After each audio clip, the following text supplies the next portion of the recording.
سورۃ الانفال آگے شروع ہو رہی ہے. انفال نفل کی جمع ہے، اور سورہ انفال جو ہے اس میں یہاں پر اس سے مراد جو ہے مال غنیمت لیا گیا ہے، ایکسٹرا تھنگ. نفل کا مطلب ہوتا ہے ایکسٹرا چیز، اور یہاں پر انفال سے مراد مال غنیمت لیا گیا ہے. اس صورت کے پس منظر میں جنگ بدر ہے، جو مسلمانوں کا پہلا فتح کا معرکہ تھا، جس میں بہت سا مال غنیمت مسلمانوں کو ملا تھا، اور اس کی تقسیم کے بارے میں بات اور سوالات آئے تھے، جس کے اوپر پھر یہ بدر کے بعد یہ صورت نازل ہوئی تھی. کیونکہ یہ پہلی جنگ تھی مسلمانوں کی، بڑا مارکا جو تھا وہ پہلا مارکا تھا، تو اس چیز کو ذہن میں رکھ کے مال غنیمت کے لیے یہاں پر قوانین دے دیے گئے، اور یہ بتا دیا گیا اس کے اندر وار ایتھکس بھی بتا دیے گئے کہ جنگ کا اصل مقصد فتح نہیں ہوتا، جنگ کا اصل مقصد مال نہیں ہوتا، بلکہ جنگ کا مقصد ہوتا ہے اللہ کا کلمہ بلند کرنا، اللہ کے لیے جنگ کرنا، اللہ کے لیے جہاد کرنا، نہ شہرت کے لیے کرنا، نہ عزت کے لیے کرنا. بسم اللہ الرحمن الرحیم. یسألونک عن الانفال قل الانفال للہ والرسول فاتقوا اللہ واصلحوا ذات بینکم واطیعوا اللہ ورسولہ ان کنتم مؤمنین. تم سے انفال کے بارے میں یا انفال کے متعلق یہ لوگ پوچھتے ہیں، کہو یہ انفال تو اللہ اور اس کے رسول کے ہیں، بس تم لوگ اللہ سے ڈرو اور اپنے آپس کے معاملات تعلقات کو درست کرو، اور اللہ اور اس کے رسول کی اطاعت کرو اگر تم مومن ہو. یعنی بتا دیا گیا کہ یہ سارا مال غنیمت جو ہے یہ اللہ کا ہے، کامیابی اللہ تمہیں دے رہا ہے، تو تمہارا مقصد جو ہے کامیابی نہیں ہونی چاہیے، اللہ کی رضا ہونی چاہیے. اللہ کی رضا کے ساتھ کامیابی مل جاتی ہے الحمدللہ، لیکن اللہ کی رضا کے ساتھ اگر شکست بھی ملتی ہے تو بھی آپ اپنے اوپر غور کرو. یہ مت دیکھو کہ کامیابی آئی ہے تو اس لیے آئی ہے بیکاز آئی ڈیزرو بیٹر، میں ڈیزرو کرتا تھا بیٹر اس لیے میرے پر کامیابی آئی ہے. یہ سمجھو کہ اللہ نے تمہاری مدد کی ہے. جو غزوہ بدر کا کانٹیکسٹ ہے اس کے لیے ذہن میں رکھیں. غزوہ بدر جو تھی وہ ایک طرح سے سب سے پہلی مسلمانوں کی اور مشرکین کی بڑی جنگ تھی، لیکن اس سے پہلے 8 سکرمشز ہو چکے تھے. سریہ کہتے ہیں چھوٹی جنگ کو، چھوٹے غزوے کو، چھوٹا جو ایک مارکا ہوتا ہے. اس غزوہ بدر سے پہلے مسلمانوں کے درمیان اور قریش مکہ کے درمیان 8 سکرمشز ہو چکے تھے، مختلف واقعات ہو چکے تھے، جس کے اندر کسی میں مسلمانوں کو کامیابی ہوئی تھی، کسی میں جو تھی وہ بات درمیان میں برابر رہی تھی. غزوہ بدر کا بیک گراؤنڈ یہ ہے کہ ایک مرتبہ آپ کو معلوم ہوگا کہ اللہ کے رسول صلی اللہ علیہ وسلم نے جب مدینہ میں آ کر اپنا پولیٹیکل معاملہ جو تھا اس کو اپ گریڈ کرنا شروع کیا، تو یقیناً سارے قبائل جو تھے مکہ اور مدینہ کے درمیان وہ مسلمانوں کے نہیں تھے. کچھ نان مسلم تھے، کچھ اس میں سے قریش مکہ کے ساتھ تھے، کچھ جو تھے وہ نیوٹرل تھے. تو اللہ کے رسول نے 2 کام کیے مدینہ آتے ساتھ ہی، اس لیے کہ حرم جو تھا خانہ کعبہ اس کی حدود میں جنگ تو نہیں ہو سکتی تھی، تو سارے اسکرمشز جو ہوئے وہ حرم کی حدود کے باہر ہی ہوئے. آپ صلی اللہ علیہ وسلم نے مدینہ آ کے 2 کام کیے تھے. ایک، قریش کا اکنامیکل بلاکیڈ کیا تھا، اس لیے کہ ان کے قافلے جس راستے سے گزر کے آتے تھے وہ مدینہ سے قریب ہوتے تھے، تو ان قافلوں کے اوپر حملہ کر کے مال غنیمت جو تھا وہ لیا جا سکتا تھا، اور اس طرح سے قریش مکہ کو شکست دی جا سکتی تھی. اسی طرح سے اللہ تعالیٰ کے رسول نے جیسے اکنامیکل بلاکیڈ کیا قریش مکہ کا، اسی طرح سے ان کے ساتھ پولیٹیکل معاملہ جو تھا وہ باؤنڈریز کو استوار کیا. آپ صلی اللہ علیہ وسلم نے مختلف قبائل کو یا تو اپنا حلیف بنا لیا، اپنے ساتھ اپنا دوست بنا لیا کہ اگر قریش مکہ نے ہم پر اٹیک کر دیا تو آپ ہمیں سپورٹ کریں گے، آپ ان کی طرف سے نہیں آئیں گے، ہمارے ساتھ آئیں گے، ہمارے ساتھ ملیں گے. یا جن لوگوں نے نہیں ملنا پسند کیا، جنہوں نے کہا کہ نہیں ہم نیوٹرل رہیں گے، تو ان کے ساتھ کہہ دیا گیا کہ اچھا اگر قریش مکہ جنگ کریں گے تو آپ ان کے ساتھ جنگ کرنے کے لیے نہیں آئیں گے، ہم کریں گے، آپ ہمارے ساتھ نہیں جائیں گے، آپ نیوٹرل رہیں گے. تو یہ 2 کام اللہ کے رسول صلی اللہ علیہ وسلم نے کیے. رمضان کے مہینے میں یہ جنگ ہوئی ہے، اور اس جنگ سے پہلے ایک چھوٹا سا قافلہ تھا جس کے اوپر حملہ کرنے کے لیے اللہ کے رسول صلی اللہ علیہ وسلم اصل میں مدینہ سے نکلے تھے. اس جنگ کا تو خیال بھی نہیں تھا کہ یہ جنگ ہو جائے گی، اس جنگ کا ارادہ بھی نہیں تھا مسلمانوں کا، اور مسلمان اس تیاری کے ساتھ نہیں نکلے تھے مدینہ سے. ہوا یہ تھا کہ ابو سفیان ایک قافلہ لے کے مکہ سے شام گیا تھا، اور ابو سفیان اس قافلے کو اپنے بزنس ٹرانزیکشن کر کے کافی زیادہ اس میں مال غنیمت مل سکتا تھا مسلمانوں کو، کافی مال اسباب، کافی اونٹ، کافی گھوڑے، کافی جواہرات اور زیورات اس کے اندر لے کر شام سے مکہ آ رہا تھا. اللہ کے رسول صلی اللہ علیہ وسلم جو تھے وہ صرف اور صرف تبلیغ نہیں کرتے رہتے تھے، بلکہ اللہ کے رسول صلی اللہ علیہ وسلم نے اپنے مختلف لوگوں کو اپوائنٹ کیا ہوا تھا جن کو پتا چلتا رہے کہ کرنٹ افیئرز آج کل کیا چل رہے ہیں، حالات کیا چل رہے ہیں، کون سا قافلہ آ رہا ہے، کون سا قافلہ جا رہا ہے، کس قافلے کے اوپر حملہ کر کے جو ہے ہم مال غنیمت سمیٹ سکتے ہیں اور ہم کفار کو نقصان پہنچا سکتے ہیں تاکہ ان کی کمر ٹوٹے اور وہ ایمان کی طرف آئیں. مقصد یہ تھا اور اللہ کا کلمہ بلند ہو. تو ابو سفیان کے اس قافلے کے بارے میں رسول اللہ صلی اللہ علیہ وسلم کو جب علم ہوا کہ یہ کافی بڑا قافلہ آ رہا ہے اور اس پہ بہت مال اور اسباب ہے، تو اللہ کے رسول صلی اللہ علیہ وسلم نے روایات میں آتا ہے اپنے ساتھ تقریباً 313 صحابہ کو لیا، جن میں سے کچھ انصار تھے اور کچھ مہاجرین تھے، اور چند ہی گھوڑوں کا ذکر آتا ہے، شاید 2 سے 3 گھوڑے اور 70 کے قریب اونٹوں کا ذکر آتا ہے اگر مجھے صحیح یاد ہے. اتنے اونٹ لے کر آپ صلی اللہ علیہ وسلم جو تھے اس قافلے کے پیچھے چلے گئے تھے دیکھنے کے لیے کہ یہ قافلہ کس طرف ہے، ہم اس کے اوپر حملہ کریں گے. لیکن ابو سفیان جو تھا، ظاہر ہے وہ اتنا بڑا مال و اسباب کا قافلہ لے کر آ رہا تھا، وہ خاموش تو نہیں رہ سکتا تھا، اس نے بھی جو تھی وہ سارے انتظام کیے ہوئے تھے. اس کو پتا چل گیا کہ محمد رسول اللہ صلی اللہ علیہ وسلم مدینہ سے اس کے قافلے پر حملہ کرنے کے لیے نکل گئے ہیں.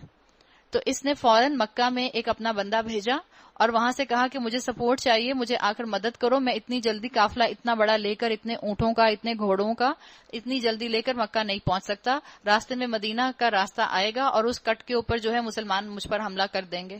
اس کو سپورٹ کرنے کے لیے جو مکہ کے لوگ تھے، قریش مکہ، وہ سب کے سب آلموسٹ روایات میں آتا ہے کہ محمد رسول اللہ صلی اللہ علیہ وسلم اور مسلمانوں کے اگینسٹ نکل گئے.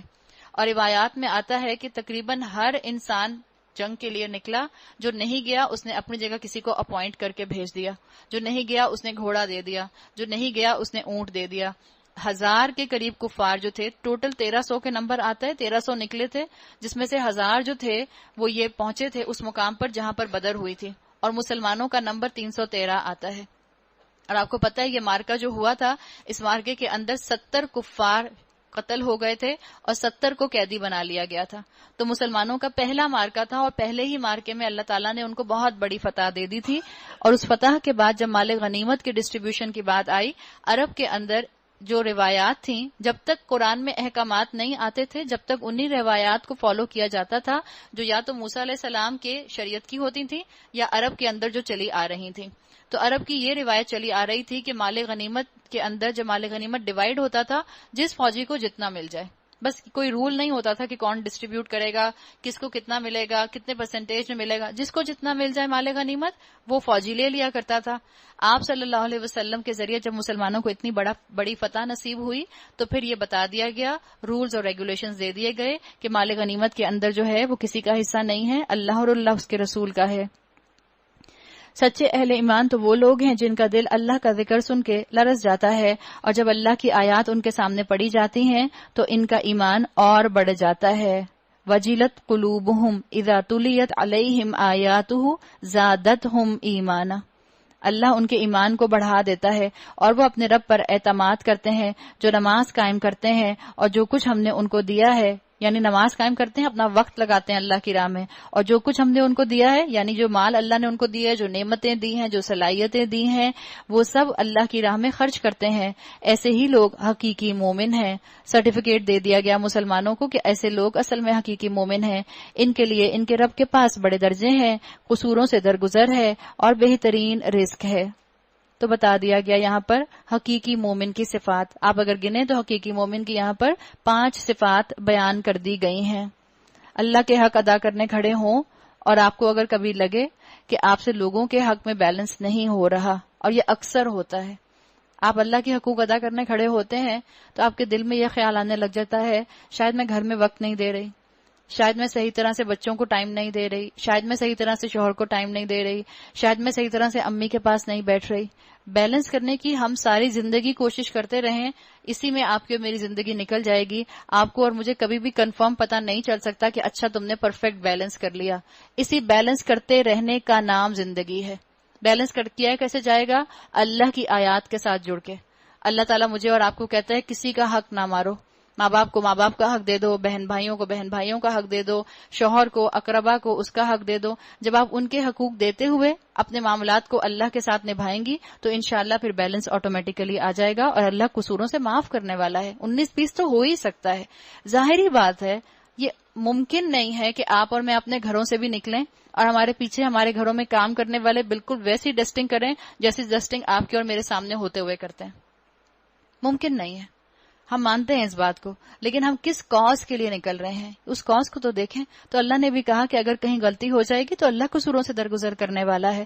اللہ جو ہے وہ انسان کے اندر گلٹ نہیں آنے دیتا. اللہ کہتا ہے بس معافی مانگ لو اور دوبارہ سے ہمت پکڑ کر کام شروع کر دو. 19-20 ہو جاتا ہے کوئی بات نہیں، اللہ معاف کرنے والا ہے. ہو سکتا ہے کبھی گھر والوں کے ساتھ 19-20 ہو جائے، ہو سکتا ہے کبھی دین کے کام میں 19-20 ہو جائے. گھبرانا نہیں، کیری آن. اس مال غنیمت کے معاملے میں بھی ویسی ہی صورت پیش آ رہی ہے جیسی اس وقت پیش آئی تھی جبکہ تیرا رب تجھے حق کے ساتھ تیرے گھر سے نکال لایا تھا اور مومنوں میں سے ایک گروہ کو یہ ناگوار تھا اور اس حق کے معاملے میں تجھ سے وہ جھگڑ رہے تھے. یعنی جھگڑ رہے تھے مطلب اپنی اپنی رائے دے رہے تھے، حالانکہ وہ صاف صاف نمایاں ہو چکا تھا. ان کا حال یہ تھا کہ گویا وہ آنکھوں دیکھتے موت کی طرف ہانکے جا رہے ہیں. مسلمان 313 تھے اور کفار 1000 تھے. یاد کرو وہ موقع جبکہ اللہ تم سے وعدہ کر رہا تھا کہ دونوں گروہوں میں سے ایک تمہیں مل جائے گا. جب اللہ کے رسول مدینہ سے نکلے ہیں تو ابو سفیان کے قافلے پر حملہ کرنے کے لیے نکلے تھے، لیکن جب کفار قریش ان کو پتہ چلا کہ آپ صلی اللہ علیہ وسلم ابو سفیان کے قافلے پر حملہ کر رہے ہیں تو وہ سب مل کر مسلمانوں پر حملہ کرنے کے لیے آ گئے. اللہ کے رسول نے مدینہ واپس جانا پسند نہیں کیا اور اللہ کے رسول کو چوائس دے دی گئی اور اللہ تعالیٰ نے آپ صلی اللہ علیہ وسلم کو یہ بات بتا دی تھی کہ آپ کو فتح ملے گی، چاہے آپ ابو سفیان کے قافلے کی طرف چلے جائیں، چاہے آپ کفار قریش کی طرف چلے جائیں، چوائس آپ کی ہے. اللہ تعالیٰ نے اللہ کے رسول کو بھی فیصلہ کرنے کا اختیار دے دیا تھا کہ آپ چوائس کر لیں آپ نے کہاں جانا ہے. فتح آپ کو دونوں گروہوں میں سے ایک مل جائے گی، یا ابو سفیان کا قافلہ ملے گا اور بہت سا مال غنیمت آئے گا، یا کفار قریش کی آپ کمر توڑ دیں گے. اللہ کے رسول صلی اللہ علیہ وسلم نے قافلے کو چھوڑ کر قریش مکہ کی طرف جانے کا فیصلہ فرمایا. تم چاہتے تھے کہ کمزور گروہ تمہیں ملے، مگر اللہ کا ارادہ یہ تھا کہ اپنے ارشادات سے حق کو حق کر دکھائے. کمزور گروہ ابو سفیان کے قافلے میں بہت لوگ نہیں تھے، مال و اسباب بہت تھا. اللہ کے رسول کے پاس تو چوائس تھی کہ آپ کو آپشن مل گیا تھا کہ آپ کو فتح ملے گی اور ساتھ ساتھ مال غنیمت بھی ملے گا. نہ جاتے کفار قریش کی طرف، ابو سفیان کے قافلے کی طرف چلے جاتے، لیکن آپ نے حکمت سے کام لیا اور کفر کی کمر توڑی اور کافروں کی جڑ کاٹ دے تاکہ حق حق ہو کر رہے، باطل باطل ہو کر رہ جائے، خواہ مجرموں کو یہ کتنا ہی ناگوار کیوں نہ ہو. بتا دیا گیا کہ اللہ تعالیٰ اپنے بندوں کی خود بخود مدد کرتے ہیں کیونکہ 1000 کفار تھے. اب دیکھیں اللہ تعالیٰ آگے کیا کہیں گے. اور وہ موقع جبکہ تم اپنے رب سے فریاد کر رہے تھے، جواب میں اس نے فرمایا میں تمہاری مدد کے لیے پے در پے 1000 فرشتے بھیج رہا ہوں. جتنے کفار اتنے فرشتے. یہ بات اللہ نے تمہیں صرف اس لیے بتا دی کہ تمہیں خوشخبری ہو اور تمہارے دل اس سے مطمئن ہو جائیں، ورنہ مدد تو جب بھی ہوتی ہے اللہ ہی کی طرف سے ہوتی ہے. یقیناً اللہ زبردست اور دانا ہے. یعنی آپ کو اور مجھے بتا دیا گیا کہ ہر معاملے میں مدد تو فرشتے ہی کرتے ہیں اللہ کے حکم سے. صرف فرق یہ ہے کہ یہاں اللہ کے رسول کو بتا دیا گیا تاکہ ان کے دلوں کو اطمینان نصیب ہو جائے اور وہ اور ہمت پکڑیں. اور وہ وقت جبکہ اللہ اپنی طرف سے غنودگی کی شکل میں تم پر اطمینان اور بے خوفی کی کیفیت طاری کر رہا تھا. غنودگی مسلمان جو سفر کر کے مدینہ سے بیر روا کی طرف پہنچے تھے، سارے دن کا سفر کر کے رات میں اللہ تعالیٰ نے ان کو وہاں پر نیند دے دی، ان کو وہاں پاور سنوز مل گئی اور یہ صبح تازہ دم ہو کر اٹھے. ان کے مقابلے میں جو کفار قریش تھے وہ ڈھول دھمکے کرتے ہوئے ساری رات آ رہے تھے اور صبح اٹھے تو بہت تھکے ہوئے تھے. آسمان سے تمہارے اوپر پانی برس رہا تھا تاکہ تمہیں پاک کرے اور تم سے شیطان کی ڈالی ہوئی نجاست کو دور کرے اور تمہاری ہمت بندھائے. وَيُثَبِّتَ بِهِ الْأَقْدَامَ، اور اس کے ذریعے سے تمہارے قدم جما دے. اللہ آپ کی اور میرے بھی قدم جما دے گا. ارادہ تو کریں. اللہ تو پوچھتا ہے من انصاری الی اللہ، کون ہے اللہ کا مددگار؟ آپ کہیں نحن انصار اللہ، ہم اللہ کے ساتھی ہیں، ہم اللہ کے مددگار ہیں. آپ ارادہ کریں، اللہ کائنات کو آپ کے لیے جو ہے مسخر کر دے گا. اور وہ وقت جب کہ تمہارا رب فرشتوں کو اشارہ کر رہا تھا. فرشتے کیوں اتارے اللہ تعالیٰ نے؟ اللہ تعالیٰ نے فرشتوں کو بھیج کر ان سے جنگ نہیں کروانی تھی، بلکہ اللہ تعالیٰ نے فرشتے بھیجے تاکہ مسلمانوں کے دل مضبوط ہو جائیں. جنگ مسلمان ہی کریں گے، ہتھیار مسلمانوں کے ہاتھ. تو اللہ تعالیٰ نے وہ وقت یاد کرو جب تمہارا رب فرشتوں کو اشارہ کر رہا تھا کہ تمہارے ساتھ میں تمہارے ساتھ ہوں، تم اہل ایمان کو ثابت قدم رکھو، میں ابھی ان کافروں کے دلوں میں روب ڈالے دیتا ہوں، پس تم ان کی گردنوں پر ضرب اور جوڑ جوڑ پر چوٹ لگاؤ، یہ اس لیے کہ ان لوگوں نے اللہ اور اس کے رسول کا مقابلہ کیا، اور جو اللہ اور اس کے رسول کا مقابلہ کرے اللہ اس کے لیے نہایت سخت گیر ہے۔ یہ ہے تم لوگوں کی سزا، اب اس کا مزہ چکھو، اور تمہیں معلوم ہو کہ حق کا انکار کرنے والوں کے لیے دوزخ کا عذاب ہے۔ اے لوگوں جو ایمان لائے ہو، جب تم ایک لشکر کی صورت میں کفار سے دوچار ہو تو ان کے مقابلے میں پھیٹ نہ پھیرو، جس نے اسے موقع میں پیٹ پھیری الا یہ کہ جنگی چال کے طور پر ایسا کرے یا کسی دوسری فوج سے جا ملنے کے لیے، تو وہ اللہ کے غضب میں گھر جائے گا، اس کا ٹھکانہ جہنم ہوگا اور وہ بہت بری جائے بازگشت ہے۔ پس حقیقت یہ ہے کہ تم نے انہیں قتل نہیں کیا بلکہ اللہ نے ان کو قتل کیا۔ اور اے نبی صلی اللہ علیہ وسلم، وما رمیت اذ رمیت ولکن اللہ رما، اے نبی صلی اللہ علیہ وسلم آپ نے نہیں پھینکا، اللہ نے پھینکا۔ جنگ بدر شروع ہونے سے پہلے آپ صلی اللہ علیہ وسلم نے مٹھی بھر کر ریت جو تھی وہ کفار کی طرف پھینک دی تھی، اور آپ صلی اللہ علیہ وسلم نے فرمایا تھا بددعائیہ انداز میں شاہت الوجوہ، چہرے بگڑ جائیں، اور ان کی آنکھوں میں یہ ریت گئی اور اس کی وجہ سے ان کی آنکھوں میں تکلیف ہوئی، اور اسی موقع پہ مسلمانوں نے ان کے اوپر حملہ کر دیا۔ مومنوں کے ہاتھ جو اس کام میں استعمال کیے گئے تو یہ اس لیے تھا کہ اللہ مومنوں کو ایک بہترین آزمائش سے کامیابی کے ساتھ گزار دے۔ یقیناً اللہ سننے والا اور جاننے والا ہے۔ یہ معاملہ تو تمہارے ساتھ ہے، اور کافروں کے ساتھ معاملہ یہ ہے کہ اللہ ان کی چالوں کو کمزور کرنے والا ہے۔ وَأَنَّ اللَّهَ مُوهِنُ كَيْدِ الْكَافِرِينَ، ان کافروں سے کہہ دو اگر تم فیصلہ چاہتے ہو تو لو۔ نضر بن حارث جو کفار قریش کے ساتھ تھا، اس نے کہا تھا ہم دونوں گروہوں میں سے اللہ جو حق پر ہے اس کو کامیابی عطا کر دے۔ اس نے خود دعا کی تھی۔ نضر بن حارث اور ابو جہل دونوں کے لیے آتا ہے کہ انہوں نے دعا کی تھی کہ یہ جو بدر کا دن ہے یہ یوم الفرقان ہے، اللہ اس کو تباہ کر دے گا، اللہ اس کو نقصان دے گا جس نے خاندانوں کو توڑا، جس نے خاندانوں کو الگ الگ کر دیا۔ اس لیے کہ ہجرت کر کے مسلمان جب تقریباً 140 آپ صلی اللہ علیہ وسلم کے ساتھ مدینہ آئے تھے تو کسی کا باپ پیچھے مکہ میں تھا، کسی کی بیوی مکہ میں تھی، کسی کا بچہ مکہ میں تھا، اور اس کی طرف اشارہ کیا گیا۔ اس نے کہا تھا کہ جس نے قطع رحمی کی ہے اللہ اس کو تباہ کر دے۔ رسول اللہ کی طرف اشارہ کر رہا تھا، حالانکہ وہ بد دعا اس کے اپنے حق میں ہی چلی گئی۔ فیصلہ تمہارے سامنے آ گیا، اب باز آ جاؤ، تمہارے لیے یہی بہتر ہے، ورنہ پھر پلٹ کر اسی حماقت کا اعادہ کرو گے تو ہم بھی اسی سزا کا اعادہ کریں گے، اور تمہاری جمعیت خواہ وہ کتنی ہی زیادہ کیوں نہ ہو تمہارے کچھ کام نہ آ سکے گی، اللہ مومنوں کے ساتھ ہے۔ وَأَنَّ اللَّهَ مَعَ الْمُؤْمِنِينَ، اے لوگو جو ایمان لائے ہو اللہ اور اس کے رسول کی اطاعت کرو، اور حکم سننے کے بعد اس سے سرتابی نہ کرو، ان لوگوں کی طرح نہ ہو جاؤ جنہوں نے کہا کہ ہم نے سنا حالانکہ وہ نہیں سنتے۔ یقیناً اللہ کے نزدیک بدترین قسم کے جانور وہ بہرے گونگے لوگ ہیں جو عقل سے کام نہیں لیتے، یعنی جن کے اندر ایمان نہیں ہے، جو رسول اللہ صلی اللہ علیہ وسلم کی بات سے منہ موڑتے ہیں، جن کے اندر قرآن پر عمل کرنے کی طاقت نہیں ہے، وہ اللہ کے نزدیک بدترین قسم کے جانور ہیں۔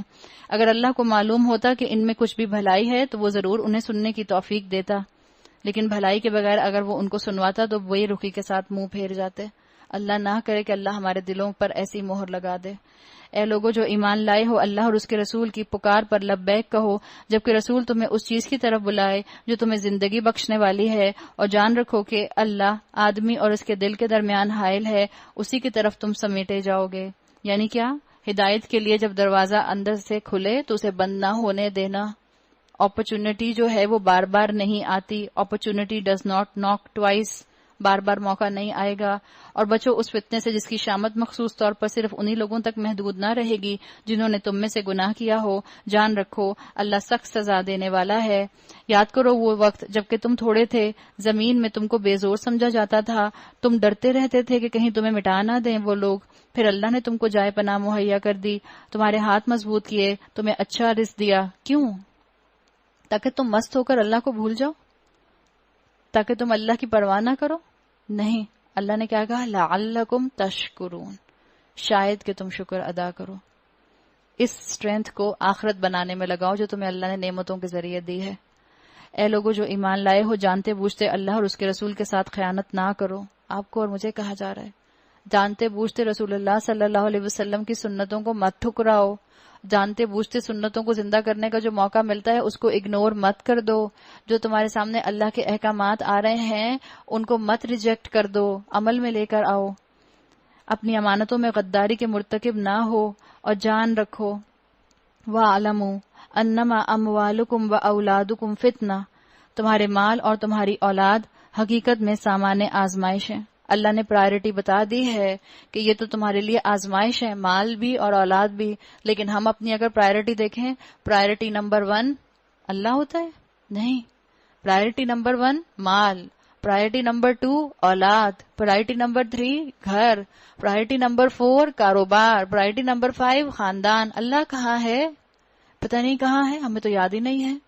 حالانکہ اللہ نے تو مجھے اور آپ کو بتا دیا تھا یہ تو تمہارے لیے آزمائش ہے، اللہ کے پاس اجر دینے کے لیے بہت کچھ ہے۔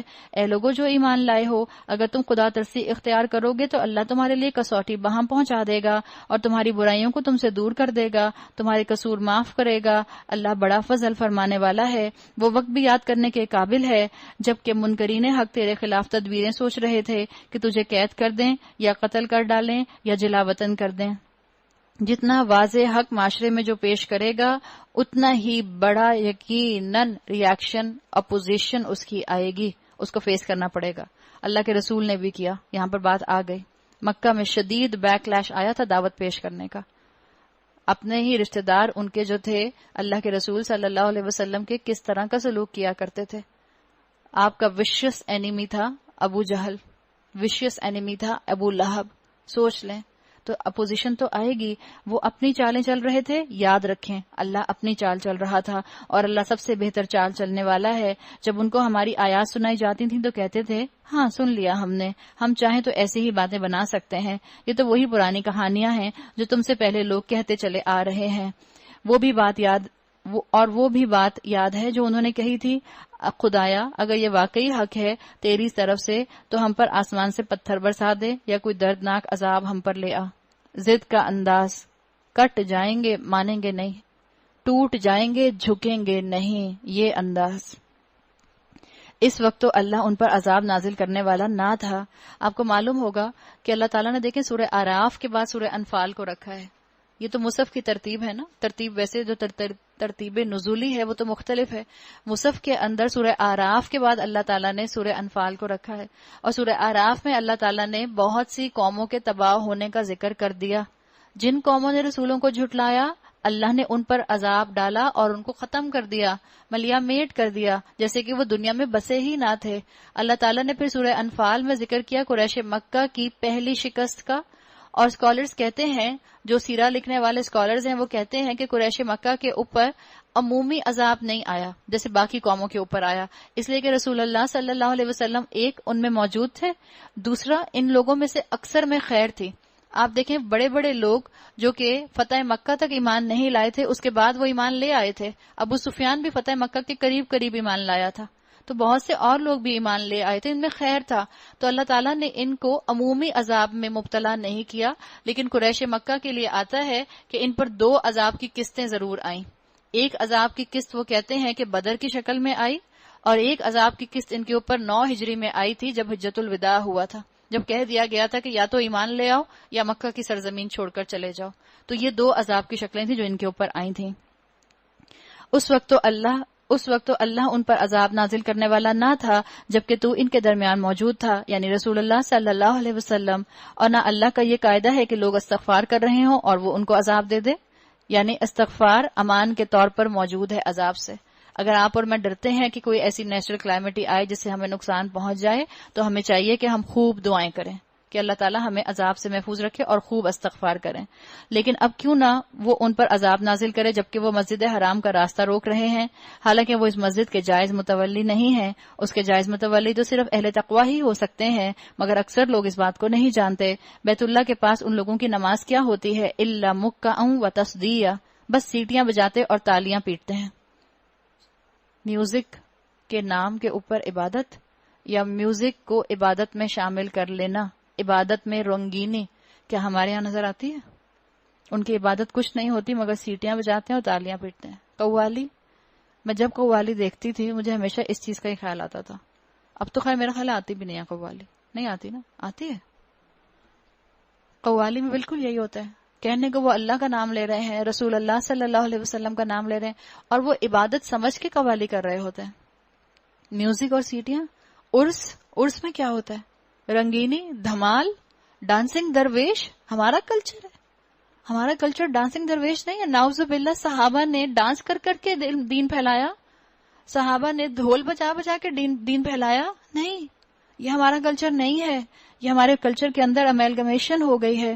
بس اب لو اس عذاب کا مزہ چکھو اپنے اس انکار حق کی پاداش میں جو تم کرتے رہے ہو. جن لوگوں نے حق کو ماننے سے انکار کیا ہے وہ اپنے اللہ کے راستے سے روکنے کے لیے وہ اپنے مال اللہ کے راستے سے روکنے کے لیے صرف کر رہے ہیں اور ابھی اور خرچ کرتے رہیں گے، مگر آخرکار یہی کوششیں ان کے لیے پچھتاوے کا سبب بنیں گی. پھر وہ مغلوب ہوں گے، پھر یہ کافر جہنم کی طرف گھیر لائے جائیں گے. لیمیز اللہ الخبیث من الطیب، تاکہ اللہ گندگی کو پاکیزگی سے چھانٹ کر الگ کر دے اور ہر قسم کی گندگی کو ملا کر اکٹھا کرے، پھر اس پلندے کو جہنم میں جھونک دے.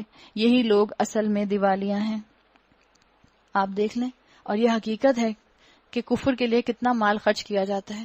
جتنا کرسچینٹی کے مذہب نے انسانیت کی سروس کے اوپر مال خرچ کیا ہے اتنا کسی مذہب نے خرچ نہیں کیا. حالانکہ خرچ کرنے کا مجھے اور آپ کو جو ترغیب دی گئی اسلام میں، صدقہ کرو، بھوکے کو کھانا کھلاؤ، سائل کو خالی ہاتھ نہ لوٹاؤ، یتیم کے سر پر ہاتھ رکھو، بوڑھوں کا خیال رکھو، مسکینوں کا خیال رکھو، مسافروں کا خیال رکھو، جو قرض دار ہیں ان کے قرض ادا کر دو. کتنا ہمیں اسلام نے کہا ہے.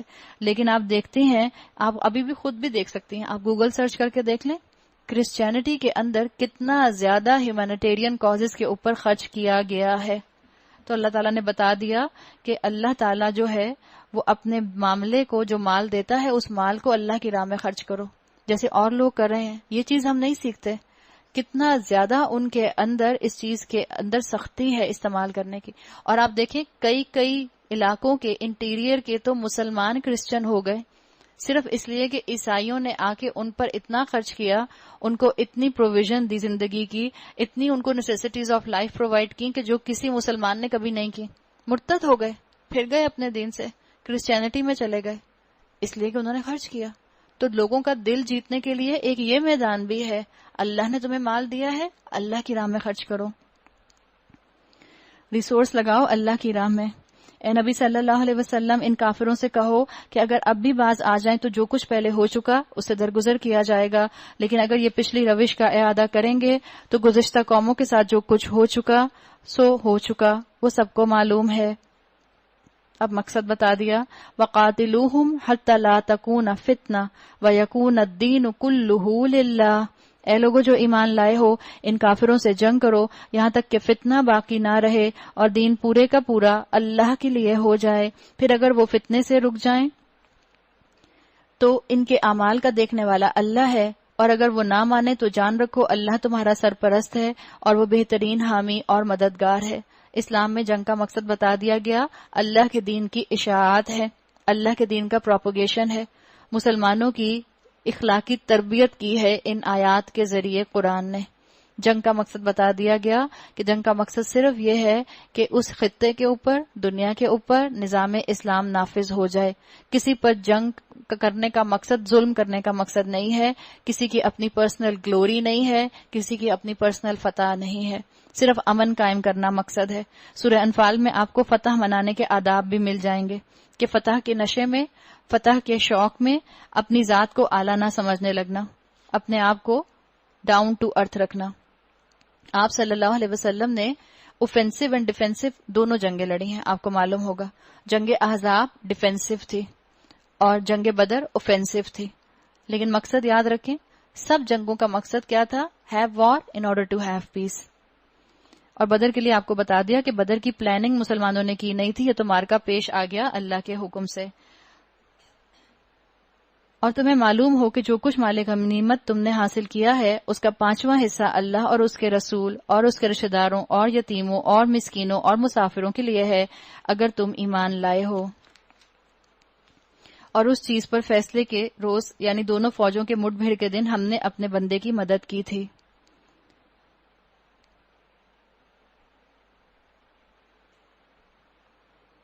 اچھا، یہاں سے 10واں پارہ شروع ہو گیا ہے. وَاعْلَمُوا أَنَّمَا غَنِمْتُم مِّن شَيْءٍ فَأَنَّ لِلَّهِ خُمُسَهُ وَلِلرَّسُولِ وَلِذِي الْقُرْبَى وَالْيَتَامَى وَالْمَسَاكِينِ وَابْنِ السَّبِيلِ.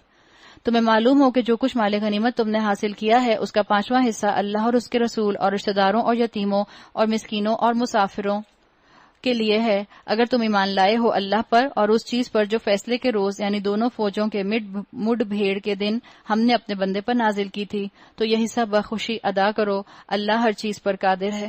اللہ تعالیٰ مجھے اور آپ کو بھی توفیق دے کہ میں اور آپ بھی اسلام کے لیے کوئی اپنا حصہ ڈال سکیں۔ اس وقت کہیں کوئی جنگ نہیں ہو رہی، اس وقت کہیں کوئی قتال نہیں ہو رہا، لیکن مسلمانوں کا کام کیا ہے کہ مسلمان اپنی کوالٹیز کو، اپنی صلاحیتوں کو، اپنی کیپیبلٹیز کو اللہ کے دین کے لیے استعمال کریں، بالکل جیسے دعا کریں کہ اسلام ایک مشین ہے اور اس مشین میں مجھے ایک پرزے کی طرح اللہ فٹ کر دے، جہاں جا کر میں اپنا کام بہترین طریقے سے ادا کروں اور میرے اندر تقوی باقی رہے، اس لیے کہ اللہ کے نزدیک آپ کی اور میری قربانی کوئی ویلیو نہیں رکھتی اگر ہمارے اندر تقوی نہیں ہے۔ اللہ نے کہا ان اکرمکم عند اللہ اتقاکم، تمہارے نزدیک تم لوگوں میں سب سے زیادہ عزت دار وہ ہے جو تقوی والا ہے۔ تو والنٹیئر کریں، والنٹیئر اللہ تعالیٰ آپ کو کرنے کا موقع دے گا، اللہ آپ کے لیے اپرچونٹیز کھولے گا۔ پہلے تو اپنے آپ کو قرآن سننے اور پڑھنے کے لیے فارغ کریں، اور جب آپ ایک دفعہ آپ میں سے جو لوگ قرآن پڑھ چکے ان کو چاہیے کہ وہ قرآن کی راہ میں کام کرنے والوں کے ساتھ اس مشین کا حصہ بن جائیں، والنٹیئر ورک کریں، تاکہ اللہ تعالیٰ قیامت کے دن آپ کو اور مجھے جو ہے ایک کام کرنے والا بندہ بنا کر اٹھائے، ایک متقی بندہ بنا کر اٹھائے، بیکار بندہ بنا کر نہ اٹھائے، کچرا اور کاغذ کی طرح ان قوموں کو جن کو اٹھائے گا جن پر عذاب آئے تھے ان کے برابر نہ اٹھائے۔ یاد کرو وہ وقت جب تم وادی کے اس جانب تھے اور دوسری جانب پڑاؤ ڈالے ہوئے تھے اور قافلہ تم سے نیچے ساحل کی طرف تھا، اگر کہیں پہلے سے تمہارے اور ان کے درمیان مقابلے کی قرارداد ہو چکی ہوتی تو تم ضرور اس موقع پر پہلو تہی کر جاتے، لیکن جو کچھ پیش آیا وہ اس لیے تھا کہ جس بات کا فیصلہ اللہ کر چکا تھا اسے ظہور میں لے آئے۔ اللہ نے حق و باطل کا معرکہ کیوں کرایا؟ وجہ بتا دی، تاکہ جسے ہلاک ہونا ہے وہ دلیل روشن کے ساتھ ہلاک ہو، اور جسے زندہ رہنا ہے وہ دلیل روشن کے ساتھ زندہ رہے۔ کبھی اپنے آپ سے بھی پوچھیں آپ کس وجہ سے زندہ ہیں؟ اللہ نے مجھے اور آپ کو جو مہلت دی ہے زندگی کی کیوں دی ہے؟ آخر بہت سے لوگوں کو رمضان نصیب نہیں ہوا جو پچھلے سال تھے۔ میں ہوں زندہ، میں ہوں رمضان میں، میں ہوں قرآن کے سامنے، میں ہوں نمازوں میں، میں ہوں روزے کے ساتھ، میں ہوں تراویح میں۔ کیوں؟ کیا اللہ مجھ سے کوئی کام لینا چاہ رہا ہے؟ کیا اللہ چاہ رہا ہے کہ میں اب بھی اپنی مہلت سے فائدہ اٹھا لوں؟ کیا اللہ چاہ رہا ہے کہ میں اب بھی اس اسلام کی گرتی ہوئی عمارت کو کھڑا کرنے میں اپنا رول پلے کر دوں؟ یقیناً اللہ سننے والا اور جاننے والا ہے۔ اللہ سے دعا کریں کہ اللہ مجھے مجاہد بنا دے۔ اور یاد کرو وہ وقت جب کہ اے نبی صلی اللہ علیہ وسلم اللہ ان کو تمہارے خواب میں تھوڑا دکھا رہا تھا،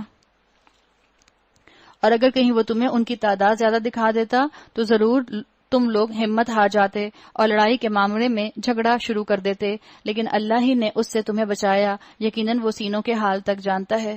بتا دیا اسٹیٹسٹکس پر بہت اعتبار جو ہے وہ انسان کو کمزور کر دیتا ہے۔ اپنی ہیڈ کاؤنٹ مینٹیلٹی نہ بناؤ۔ اللہ تعالیٰ نے کافر قوم کی حقیقت آپ صلی اللہ علیہ وسلم کو دکھا دی تھی کہ وہ نمبر میں زیادہ ہیں، مگر اصل حقیقت ان کی کچھ اور ہے۔ اللہ نے بتا دیا اللہ تو فرشتوں سے مدد کرے گا، گھبرانا نہیں۔ اللہ ہر میدان میں چاہتا ہے کہ ہم ہیڈ کاؤنٹ کی فکر نہ کریں۔ کتنے لوگ اکثر آپ اپنے گھر جاتے ہوں گے، ہو سکتا ہے آپ کسی فرینڈ کو بتائیں کہ میں درس میں جاتی ہوں، سب سے پہلے سوال پوچھتے ہیں کتنے لوگ آتے ہیں؟ کتنے لوگ آتے ہیں وہاں پہ؟ آپ نماز پڑھ کر آئیں تراویح سے، پوچھیں گے آپ سے مسجد بھری ہوئی تھی خالی تھی؟ آئے ہائے مجھے تو پہلے ہی پتا تھا، میں اس لیے نہیں گئی۔ ہیڈ کاؤنٹ کی فکر، اس کی فکر کرنے کی ضرورت نہیں ہے۔ چاہے اللہ کی راہ میں کوئی بھی نہ آئے، مجھے تو نکلنا ہے، مجھے تو اللہ سے ہم کلام ہونا ہے اس کتاب کے ذریعے، مجھے تو حق ادا کرنا ہے، مجھے تو اپنا وقت لگانا ہے، مجھے تو اپنی نعمتوں کو اللہ کی راہ میں استعمال کرنا ہے۔ اور یاد کرو جب کہ مقابلے کے وقت اللہ نے تم لوگوں کی نگاہوں میں دشمنوں کو تھوڑا دکھایا اور ان کی نگاہوں میں تمہیں کم کر کے پیش کیا، تاکہ جو بات ہونی تھی اسے اللہ ظہور میں لے آئے۔ یعنی اللہ تعالیٰ چاہ رہے تھے کہ دونوں کا آپس میں جو ہے مقابلہ ہو، اور آخرکار سارے معاملات اللہ ہی کی طرف رجوع کرتے ہیں۔ یعنی جب فیصلہ کر لیا جہاد کرنے کا، بس پھر ہمت کریں اور جہاد کر لیں۔ کوئی بھی جہاد ہو، ہر میدان میں کامیابی کا طریقہ اس آیت نمبر 46 سے 49 میں بتا دیا گیا۔ پہلی بات کیا ہے؟ فیصلہ کر لیں، پھر جم جائیں، اور تیسرا رزلٹ اللہ پر چھوڑ دیں۔ یہ تین کام آپ کو اور مجھے کرنے کی ضرورت ہے۔ اور کثرت کے ساتھ اللہ کو یاد رکھیں، اپنے مقصد کو فریش کرتے رہیں۔ اے لوگوں جو ایمان لائے ہو، جب کسی گروہ سے تمہارا مقابلہ ہو تو ثابت قدم رہو، اللہ کو کثرت سے یاد کرو، توقع ہے کہ تمہیں فتح نصیب ہوگی، اللہ اور اس کے رسول کی اطاعت کرو، آپس میں جھگڑو نہیں ورنہ تمہارے اندر کمزوری پیدا ہو جائے گی اور تمہاری ہوا اکھڑ جائے گی، صبر سے کام لو، یقیناً اللہ صبر کرنے والوں کے ساتھ ہے۔ اسکالرز کہتے ہیں ہر میدان میں دنیا کے ہر اینگل میں اگر آپ کامیابی حاصل کرنا چاہتے ہیں، یہ 5 چیزیں اپنے پلے سے باندھ لیں، اپنا روٹین بنا لیں، آپ کو کامیابی مل جائے گی۔ بس اصل کاز سے نہ ہٹیے گا۔ کامیابی مقصد نہیں ہونی چاہیے، اللہ کی رضا مقصد ہونی چاہیے۔ اور کیا نہ کرو، ان لوگوں سے رنگ ڈھنگ نہ اختیار کرو جو اپنے گھروں سے اتراتے اور لوگوں کو اپنی شان دکھاتے نکلے تھے، یعنی وہ کفار مکہ جو کہ بڑے اپنی تیاری کے ساتھ نکلے تھے۔ تو میرے اور آپ کے لیے سبق ہے کہ اتراتے ہوئے نہ نکلیں، ہم تو بڑے ماڈسٹ، ہم تو بڑے متقی ہیں، ہم تو قرآن پڑھنے جا رہے ہیں، یوں چلے لٹھ مار انداز میں، دوپٹہ اٹھایا، چادر اٹھائی، ہم تو چلے قرآن پڑھنے، نہیں، عاجزی کے ساتھ، محبت کے ساتھ۔ اور جن کی روش یہ ہے کہ اللہ کے راستے سے روکتے ہیں، جو کچھ وہ کر رہے ہیں وہ اللہ کی گرفت سے باہر نہیں ہے۔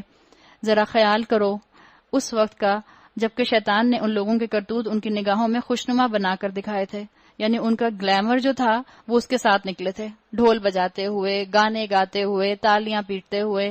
ان سے کہا تھا کہ آج تم پر شیطان نے ان سے کہا تھا کہ آج تم پر کوئی غالب نہیں آ سکتا، اور یہ کہ میں تمہارے ساتھ ہوں۔ شیطان نے تو یہ اس طرف اشارہ کر دیا کہ میں تمہارے ساتھ ہوں، مگر جب دونوں گروہوں کا آمنا سامنا ہوا تو الٹے پاؤں پھر گیا، ہاتھ چھوڑ کر بھاگ گیا اور کہنے لگا میرا تمہارا ساتھ نہیں ہے، میں وہ کچھ دیکھ رہا ہوں جو تم نہیں دیکھتے۔ کیا کہہ رہا ہے؟ انی اخاف اللہ، مجھے تو اللہ سے ڈر لگتا ہے۔ پہلے جو اللہ کی نافرمانی پر وہاں تک چلا کر لے آیا، جذبات ان کے بھڑکا کر ان کو وہاں تک جنگ کے لیے لے آیا، اب کہہ رہا ہے انی اخاف اللہ۔ یہ شیطان کا معاملہ ہے، شیطان اللہ سے صرف ڈرتا ہے۔ آپ کو یاد ہوگا ہم نے تقوی کی ڈیفینیشن میں یہ بات دیکھی تھی کہ تقوی کیا ہے؟ کسی پوٹینشیل ڈینجر کے خلاف اپنا پریکاشنری سٹیپ اٹھا لینا۔ مثال کے طور پر آپ کو ڈر پہلے آئے گا، یہ ڈر تو پہلا ایلیمنٹ ہے تقوی کے اندر، لیکن وہ ڈر پھر آپ کو عمل میں دوڑائے گا۔ اس لیے مسلمان صرف اللہ سے ڈرتا نہیں ہے، مسلمان اس ڈر کے بعد اپنے لیے عمل کی راہ تلاش کرتا ہے۔ آپ اپنے گھر کا دروازہ رات کو 3 بجے اٹھ کر چیک کرتی ہیں، ایسے آپ کو خیال آتا ہے کہ پتہ نہیں لاک کیا تھا کہ نہیں کیا تھا۔ چور کا ڈر، وہ چور کا ڈر آپ کو لیتھارجک نہیں بناتا، بلکہ آپ کیا کرتی ہیں؟ آپ اٹھ کر جاتی ہیں، کنڈی چیک کرتی ہیں، اپنا لاک چیک کرتی ہیں، آپ کہتی ہیں اچھا ٹھیک ہے اب صحیح ہے۔ آپ نے پریکاشنری سٹیپ لیا۔ شیطان اسی سٹیج پر آ کے رک گیا، اس لیے اس کے پاس تقوی نہیں ہے، صرف ڈرتا ہے۔ انی اخاف اللہ واللہ شدید العقاب، اور اللہ بڑا سخت سزا دینے والا ہے۔ جبکہ منافقین اور وہ سب لوگ جن کے دلوں کو روگ لگا ہوا ہے کہہ رہے تھے ان لوگوں کو تو ان کے دین نے خبط مبتلا کر دیا ہے۔ لک ایٹ دیز فینیٹکس، آج کل جیسے کہا جاتا ہے، دیز ملاس، دیز درسیز خواتین، دیز ننجاس۔ پتہ نہیں تو ننجا کیوں کہتے ہیں، مجھے آج تک سمجھ نہیں آتی ہے۔ حالانکہ جو ننجا والا وہ نقاب ننجا ٹرٹل لگاتا تھا وہ تو اتنا ایونجرز کی طرح کا ہوتا ہے۔ وہ تو ایونجرز دیکھا آپ لوگوں نے؟ جو ایونجرز کو انہوں نے نقاب لگایا ہے، پاکستان کا پہلا کارٹون جو بنا تھا، جو ایونجرز کو انہوں نے نقاب لگایا ہے وہ نقاب ہے ننجا ٹرٹل والا۔ ہم تو اپنے بچپن میں ننجا ٹرٹل دیکھتے تھے، ہمیں بڑا مزہ آتا تھا۔ بےچارے ویسے ننجا کو بدنام کر دیا ہے، جگہ جگہ جو ہے وہ ننجا یاد آ جاتا ہے سب کو۔ بالکل وہی انداز ہے کہ ان کو ان کے دین نے خبط نے مبتلا کر دیا ہے۔ حالانکہ اگر کوئی اللہ پر بھروسہ کرے تو یقیناً اللہ بڑا زبردست اور دانا ہے۔ مومن کا سارا توکل اسباب پر نہیں ہوتا، اللہ کی ذات پر ہوتا ہے۔ مومن کا توکل اسباب پر نہیں، اپنے خلوص پر اور اللہ کی ذات پر ہوتا ہے۔ آسائش میں نہیں لگتا، بلکہ اس کا سارا فوکس ہوتا ہے دعا کرنا، عبادت کرنا، خلوص کے ساتھ آگے بڑھ جانا۔ کاش تم اس حالت کو دیکھ سکتے جبکہ فرشتے مقتول کافروں کی روحیں قبض کر رہے تھے، ان کے چہروں اور ان کے کولہوں پر ضربیں لگاتے جاتے تھے اور کہتے جاتے تھے لو اب جلنے کی سزا بھگتو، یعنی جب ان کی جان قبض کرتے تھے اس موقع کے اوپر ان کو سیدھا سیدھا جہنم کا راستہ دکھا دیتے تھے۔ یہ وہ جزا ہے جس کا سامان تمہارے اپنے ہاتھوں کی پیشگی مہیا کر رکھا ہے، ورنہ اللہ تو اپنے بندوں پر ظلم کرنے والا نہیں ہے۔ یہ معاملہ ان کے ساتھ اسی طرح پیش آیا جس طرح آل فرعون اور ان سے پہلے کے دوسرے لوگوں کے ساتھ پیش آتا رہا ہے۔ انہوں نے اللہ کی آیات کو ماننے سے انکار کیا، اللہ نے ان کے گناہوں پر انہیں پکڑ لیا۔ اللہ قوت رکھتا ہے، سخت سزا دینے والا ہے۔ فرشتے اور روح اور یہ فرشتے جو ہیں یہ عالم الغیب کی چیز ہیں. آج میں اور آپ فرشتوں کو نہیں دیکھ سکتے. اسی طرح سے عذاب قبر کو یہاں پہ جو ذکر کیا گیا کہ تم جلنے کی سزا کا مزہ چکھو، یہ ان کے عذاب قبر کی طرف اسکالرز کہتے ہیں اشارہ ہے. یہ اللہ کی اس سنت کے مطابق ہوا کہ وہ کسی نعمت کو جو اس نے کسی قوم کو عطا کی ہو اس وقت تک نہیں بدلتا. کس وقت تک نہیں بدلتا؟ اللہ تعالیٰ نے کہہ دیا حتی یغیروا ما بانفسہم، جب تک وہ قوم خود اپنے طرز عمل کو نہیں بدل دیتی. اللہ سب کچھ سننے والا اور جاننے والا ہے. اللہ کی صفات پر غور اللہ کی قربت کا سبب بنتا ہے. آل فرعون اور ان سے پہلے کی قوموں کے ساتھ جو کچھ پیش آیا وہ اسی ضابطے کے مطابق تھا. یعنی انسانوں کے معاملے سے قوموں کا معاملہ جو ہے بتا دیا گیا کہ مختلف ہوتا ہے. گناہوں بھری زندگی کے باوجود ہو سکتا ہے کسی انسان کو دنیا میں سزا جو ہے وہ نہ ملے، اور قوموں کو بھی ہو سکتا ہے کہ ڈھیل ملتی جائے ملتی جائے ملتی جائے ملتی جائے، لیکن اللہ تعالیٰ آخر وہ رسی جو ہے اس کو کھینچ لیتا ہے. انہوں نے اپنے رب کی آیات کو جھٹلایا، تب ہم نے ان کے گناہوں کی پاداش میں انہیں ہلاک کیا اور آل فرعون کو غرق کر دیا.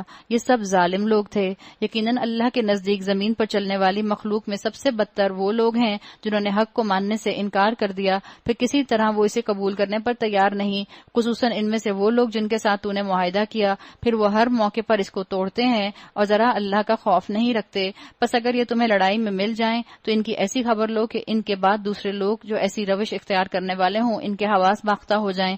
توقع ہے کہ بد عہدوں کے اس انجام سے وہ سبق لیں گے.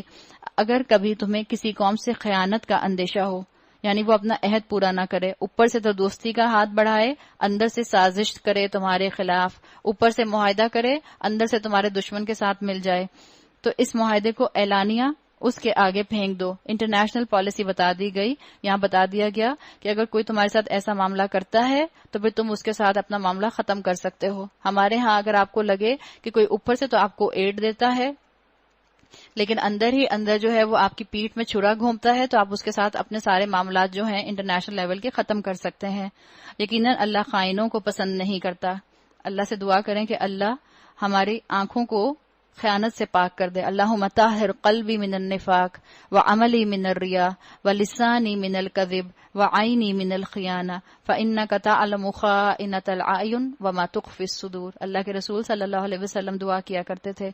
منکرین حق اس غلط فہمی میں نہ رہیں کہ وہ بازی لے گئے، یقیناً وہ ہم کو ہرا نہیں سکتے، اور تم لوگ جہاں تک تمہارا بس چلے زیادہ سے زیادہ طاقت اور تیار بندھے رہنے والے گھوڑے ان کے مقابلے میں تیار رکھو.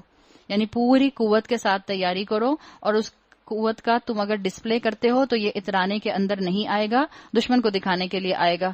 تو نیوکلیر ویپن کا آج کے دور میں اسکالرز کہتے ہیں رکھنا، ایک ڈیٹرنٹ کے طور پہ رکھنا، یہ بالکل جو ہے مناسب ہے اور اس کی بالکل اجازت ہے.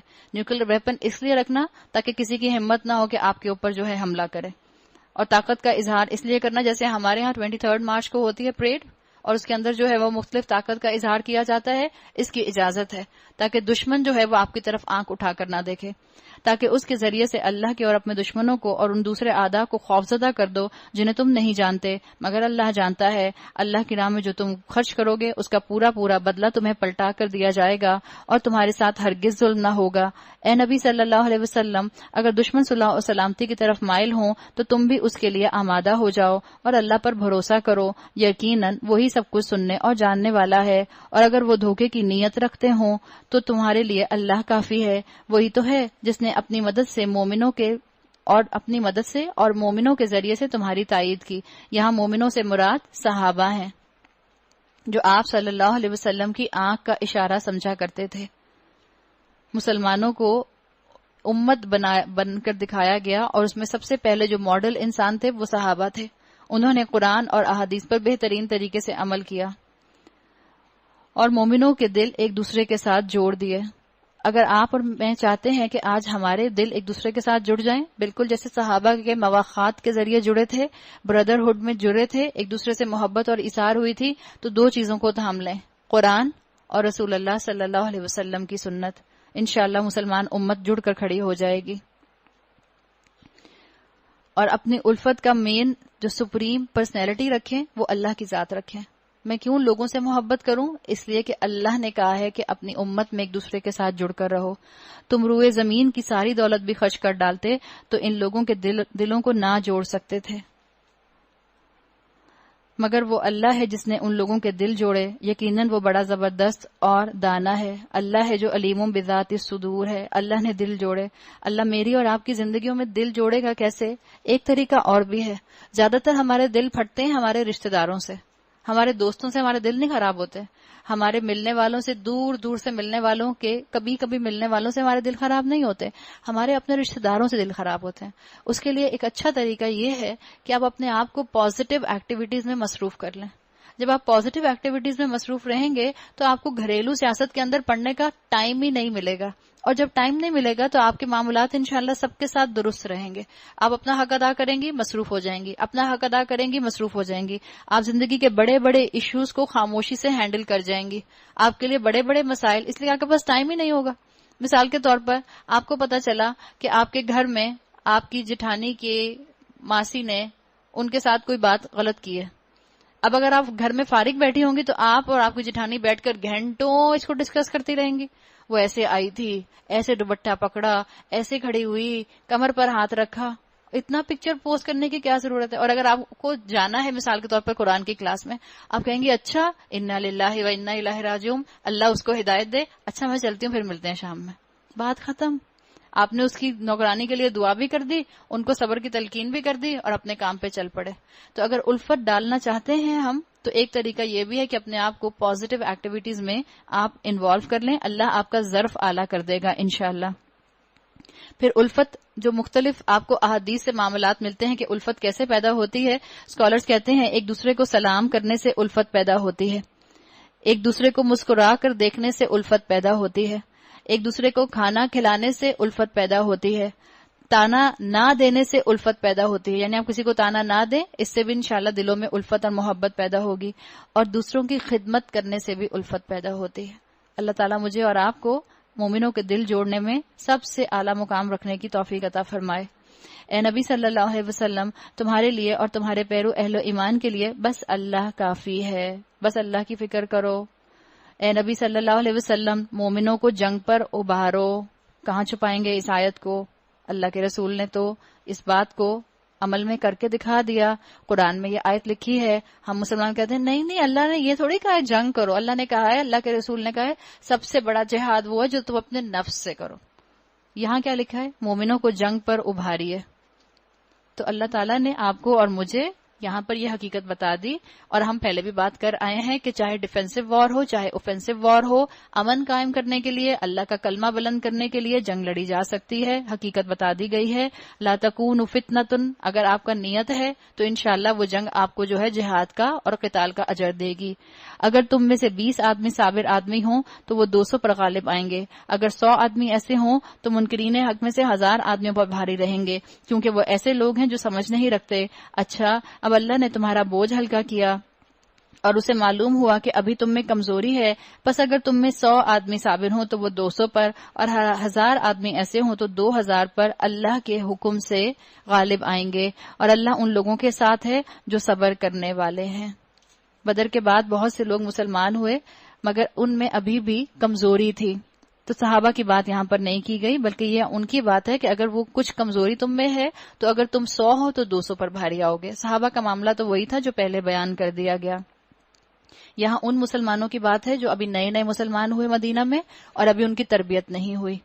کسی نبی کے لیے زیبا نہیں ہے کہ اس کے پاس قیدی ہوں جب تک کہ وہ زمین میں دشمنوں کو اچھی طرح کچل نہ دے۔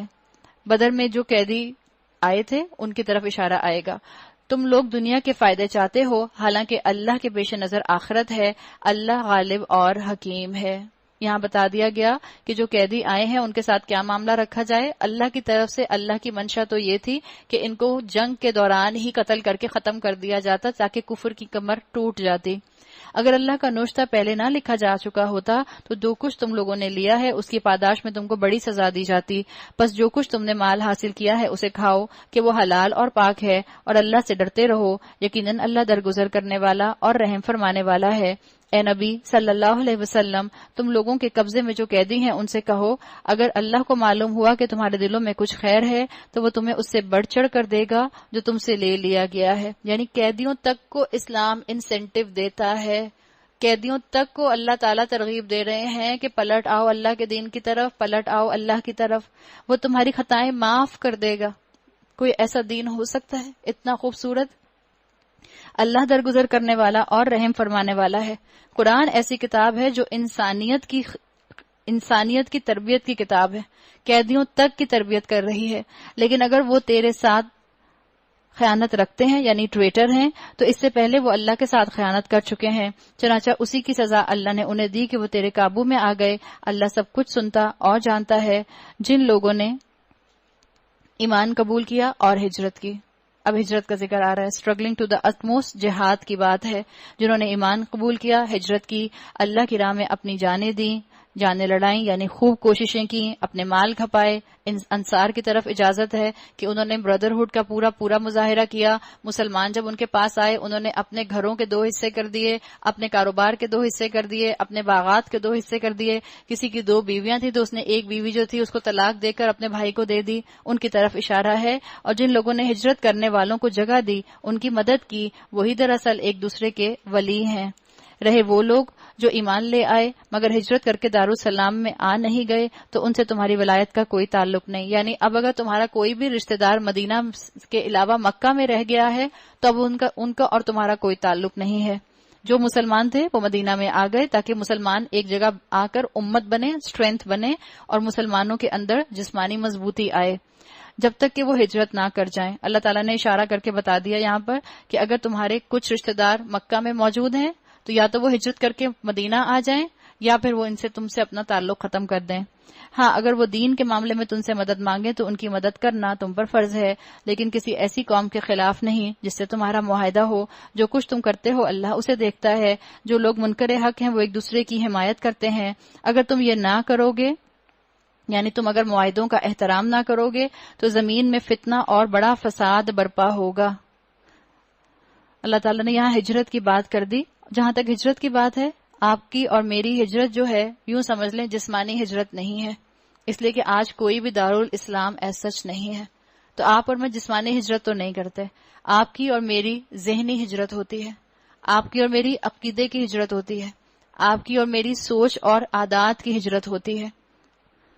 جو لوگ ایمان لائے اور جنہوں نے اللہ کی راہ میں گھر بار چھوڑے اور جدوجہد کی، بتا دیا گیا جنہوں نے واقعی کوششیں کی۔ کیسی کوششیں کی؟ اللہ جانتا ہے۔